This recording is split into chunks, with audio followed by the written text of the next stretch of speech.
ಅಧಿಕಾರಿಗಳು ಇನ್ಸ್ಪೆಕ್ಟರ್ ಇದ್ದಾರೆ, ಸಬ್ ಇನ್ಸ್ಪೆಕ್ಟರ್ಗಳಿದ್ದಾರೆ, ಮತ್ತು ಆಯಾ ಇದು ಬೀಟ್ ಪೊಲೀಸರಿದ್ದಾರೆ, ಅದ್ರ ಜೊತೆ ನಮ್ಮ VAಗಳಿದ್ದಾರೆ, RIಗಳಿದ್ದಾರೆ.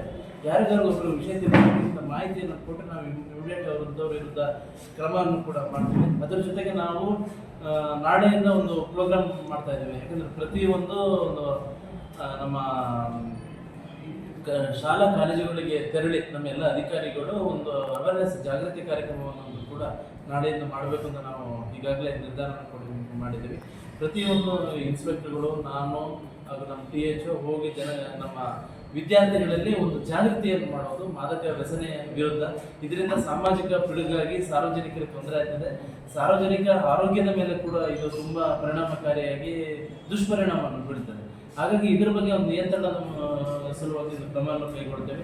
ಅದೇ ರೀತಿ ಯಾರು ಅಕ್ರಮವಾಗಿ ಗಾಂಜಾ ಅಥವಾ ಡ್ರಗ್ಸ್ ಮಾಫಿಯಾ ಮಾತ್ರೆಗಳ ಮೂಲಕ ಅಥವಾ ಇನ್ನಿತರ ಯಾವ್ದಾದ್ರು ಮಾದಕ ವಸ್ತುಗಳ ಮೂಲಕ ಹೆರಾಯಿನ್ನು, ಕೊಕೇನು, ಗಾಂಜಾ, ಅದ್ರ ಜೊತೆ ಇಂಜೆಕ್ಷನ್ ಟ್ಯೂಬ್ಗಳ ಮೂಲಕ ಯಾವ್ದಾದ್ರು ಅಂಗಡಿಗಳಲ್ಲಿ ಇದರ ಬಗ್ಗೆ ಏನಾದರೂ ಮಾರಾಟ ಮಾಡಿದ್ರೆ ಅದು ಅಂಥವ್ರ ಮೇಲೆ ಕೂಡ ತಾವುಗಳು ಮಾಹಿತಿ, ಸಾರ್ವಜನಿಕರು, ನಮ್ಮ ಪತ್ರಕರ್ತರು, ಪ್ರತಿಯೊಬ್ಬರು ವಿದ್ಯಾರ್ಥಿಗಳು ಇದ್ರ ಬಗ್ಗೆ ಮಾಹಿತಿ ಕೊಟ್ಟರೆ ಇಮಿಡಿಯೇಟಾಗಿ ಅಂಥವ್ರಿಂದ ಕಠಿಣ ಕಾನೂನು ಕ್ರಮವನ್ನು ಕೈಗೊಳ್ಳುತ್ತೇವೆ.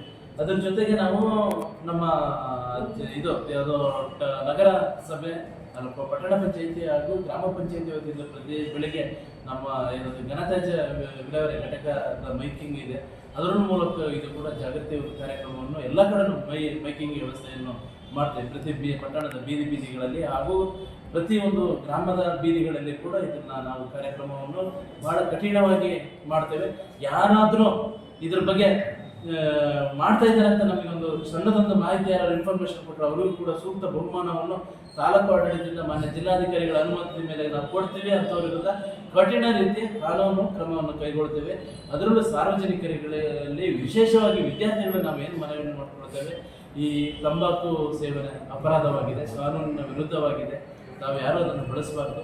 ಅದೇ ರೀತಿ ಯಾವ್ದಾದ್ರು ಅಕ್ರಮವಾಗಿ ಗಾಂಜಾ ಇಂಥದ್ದು ಯಾವುದನ್ನು ಅದನ್ನು ಕೂಡ ನೀವು ಬಳಕೆ ಮಾಡಬಾರ್ದು. ತಮ್ಮ ಹೆಲ್ತನ್ನು ನೋಡಬೇಕು.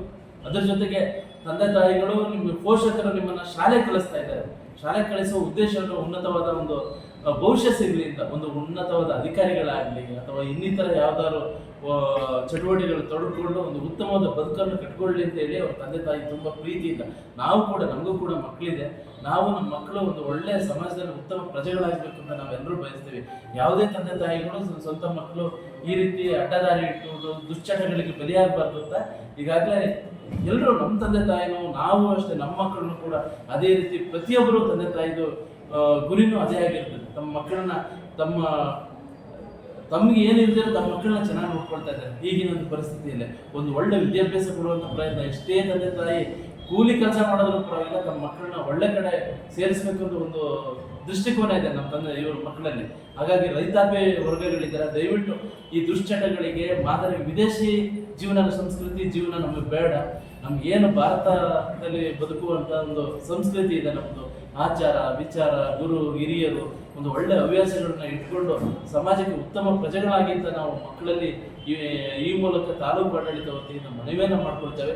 ನಿಮ್ಗೆ ಏನಾದ್ರು ಸಮಸ್ಯೆ ಇದೆಯಾ, ವೈಯಕ್ತಿಕ ಸಮಸ್ಯೆಗಳು, ಏನಾದ್ರು ತೊಂದರೆಗಳು ಏನಾದ್ರು ಹೇಳಲಿಕ್ಕೆ ಏನಾದ್ರು ಇದ್ದರೆ ಹೇಳಿ, ನಾವು ಅದಕ್ಕೂ ಕೂಡ ಒಂದು ಕೌನ್ಸಿಲಿಂಗು, ನಿಮಗೆ ವ್ಯಸನ ಮುಕ್ತವಾದ ಸಮಾಜ ನಿರ್ಮಾಣ ಮಾಡಲಿಕ್ಕೆ ಒಂದು ಕಾರ್ಯಕ್ರಮವನ್ನು ಆಯೋಜನೆ ಮಾಡ್ತೀವಿ.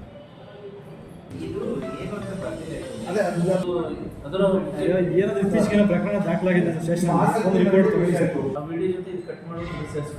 ಸುಮ್ಮನೆ ಸಾರ್ವಜನಿಕರಲ್ಲಿ ಅತಿ ಮುಖ್ಯವಾಗಿ ನಾನು ಮನವಿಯನ್ನು ಏನು ಮಾಡ್ಕೊಳ್ತೀನಿ ಅಂದರೆ, ಈಗಾಗಲೇ ಎಲ್ಲ ಇಡೀ ತಾಲೂಕಲ್ಲಿ ಉತ್ತಮವಾದ ಸಂಘ ಸಂಸ್ಥೆಗಳಿದೆ. ಕನ್ನಡಪರ ಸಂಘಟನೆಗಳು ಮತ್ತು ನಮ್ಮ ಲಯನ್ಸ್ ಕ್ಲಬ್, ರೋಟ್ರಿ ಕ್ಲಬ್ ಅಂತ ಸಾಮಾಜಿಕ ಮುಖ್ಯವಾದ ಸಂಘಟನೆಗಳಿದೆ. ಅವು ಕೂಡ ನಮ್ಮ ಜೊತೆ ಕೈ ಜೋಡಿಸ್ಬೇಕು. ತಾಲೂಕು ಆಡಳಿತ ಮತ್ತು ಎಲ್ಲ ಅಧಿಕಾರಿಗಳ ಜೊತೆ ಕೈ ಜೋಡಿಸಿದ್ರೆ ಒಂದು ಜಾಗೃತಿಯ ಒಂದು ಕಾರ್ಯಕ್ರಮವನ್ನು ನಾವು ಪ್ರತಿ ಒಂದು ಹೋಬಳಿ ಮಟ್ಟದಲ್ಲಿ ಮತ್ತು ಗ್ರಾಮ ಮಟ್ಟದಲ್ಲಿ ಮಾಡಲಿಕ್ಕೆ ಮುಂದಿನ ದಿನಗಳಲ್ಲಿ ಒಂದು ಕಾರ್ಯಕ್ರಮ ನಿಗದಿಪಡಿಸ್ತೀವಿ.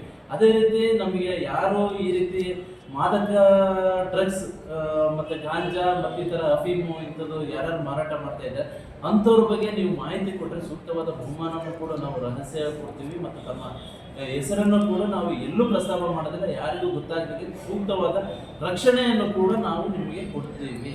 ನಿಮ್ಮ ಜೊತೆ ಸಮಾಜ ಜೊತೆ ಪ್ರತಿಯೊಬ್ಬರ ಜೊತೆ ನಾವಿದ್ದೀವಿ. ತಂದೆ ತಾಯಿಗಳ ಜೊತೆ ನಿಮ್ಮ ಮಕ್ಕಳು ಸುರಕ್ಷಿತವಾಗಿರ್ಬೇಕು ಎಷ್ಟು ಚಿಂತನೆ ಮಾಡ್ತಾ ಇದ್ದೀವಿ. ನಮಗೂ ಕೂಡ ನಮ್ಮ ತಾಲೂಕಿನ ಯಾವುದೇ ಒಂದು ಮಕ್ಕಳು ಈ ಸಾಮಾಜಿಕ ಪಿಡುಗಿನಿಂದ ದೂರವಾಗಿರ್ಬೇಕು, ಅವರು ಆರೋಗ್ಯದ ಕಡೆ ಗಮನ ಹರಿಸ್ಬೇಕು, ಅವ್ರ ವಿದ್ಯಾಭ್ಯಾಸದ ಕಡೆ ಗಮನ ಹರಿಸ್ಬೇಕು, ನಮ್ದೆಲ್ಲರೂ ಕಾಳಜಿಯಾಗಿದೆ. ಅದಕ್ಕಾಗಿ ಈ ತುರ್ತು ಪತ್ರಿಕಾಗೋಷ್ಠಿಯನ್ನು ಕೇಳ್ಕೊಳ್ತೇವೆ. ನಾಳೆಯಿಂದ ನಮ್ಮ ಎಲ್ಲ ಟೀಚರ್ಸು, ನಮ್ಮ ಕಾಲೇಜ್ ಲೆಕ್ಚರ್ಸು ಮತ್ತು ಅದರ ಜೊತೆಗೆ ನಮ್ಮ TH ಡಾಕ್ಟರ್ಸು ಪ್ರತಿಯೊಂದು ಕಾಲೇಜುಗಳಿಗೆ ವಿಸಿಟ್ ಮಾಡಿ ಅವೇರ್ನೆಸ್ ಕಾರ್ಯಕ್ರಮವನ್ನು ಮಾಡ್ತೀವಿ. ಅದೇ ರೀತಿ ಎಲ್ಲೆಲ್ಲಿ ಮಾರಾಟ ಮಾಡ್ತಾ ಇದ್ದಾರೆ, ಮೆಡಿಕಲ್ ಶಾಪ್ ಇರಲಿ, ಇನ್ನಿತರ ಎಷ್ಟೇ ಪ್ರಭಾವಿಗಳಾಗಿದೆ ಅವ್ರ ವಿರುದ್ಧನೂ ಕೂಡ ಏನಾದ್ರು ಈ ಇದರಲ್ಲಿ ಪಾಲ್ಗೊಂಡಿದ್ರೆ ಕಠಿಣವಾದ ನಾನೇ ಖುದ್ದು ನಿಂತ ಎಫ್ಐಆರ್ ಹಾಕಿಸಬೇಕು. ಮತ್ತೆ ಯಾರೇ ಇಷ್ಟೇ ಪ್ರಭಾವಿಗಳಾಗಿ ಈ ರೀತಿ ಚಟುವಟಿಕೆಗಳಿದ್ರೆ ಅವ್ರ ಮೇಲೆ ಕಠಿಣ ರೀತಿ ಕ್ರಮ ಕೈಗೊಳ್ಳುವುದು ಮತ್ತು ಅವರಿಗೆ ಗಡಿಪಾರುವಂತ ಮಾಡುವಂಥದ್ದು ನಾನು ರೆಕಮೆಂಡ್ ಮಾಡ್ಕೊಡ್ತೀನಿ DC ಅವರಿಗೆ. ಇದು ಇವತ್ತಿಗೆ ಬರೀ ಮಾತಿನ ಮೂಲಕ ಪತ್ರಿಕಾಗೋಷ್ಠಿ ಮೂಲಕ ನಿಲ್ಬಾರ್ದು. ನನಗೆ ನಿಮ್ಮ ಯಾವುದು ಚೀಫ್ ಆಫೀಸರ್